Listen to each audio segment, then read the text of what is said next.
ဒီအမိတ်ပြည်သူမှာပြစ်ဒဏ်လွန်ငင်းခွင့်အမိတ်မြန်မာနှစ်သိမင်္ဂလာအခါသမယအထိမ်းအမှတ်အားဖြင့်၎င်းပြည်သူလူထုနှလုံးစိတ်ဝမ်းအေးချမ်းစေရေးနှင့်လူသားချင်းစာနာထောက်ထားမှုကိုအလေးထားသောအားဖြင့်၎င်းနိုင်ငံတော်တည်ဆောက်ရေးတွင်ပါဝင်နိုင်စေရန်အတွက်၎င်းနိုင်ငံတော်သမ္မတသည်တောင်ငူအကျဉ်းထောင်တွင်ပြည်ဒဏ်ကြခံလျက်ရှိသောအကျဉ်းသားထောင်ဝင်အမှတ်တငမြင်သော23မြင်သော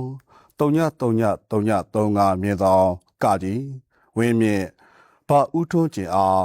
ရာဇဝတ်ကျင့်ထုံးဥပဒေပုံမှန်401ပုံမှန်ခွဲ1အရာနောက်တစ်ကြိမ်ပြစ်မှုထပ်မံကျူးလွန်မှာက၎င်းပြည်ဒဏ်အပြင်ယခုကြခံရန်ကြံရှိသောပြည်ဒဏ်များကိုပါဆက်လက်ကြခံပါမည်ဟုသောစီကံသတ်မှတ်ချက်ဖြင့်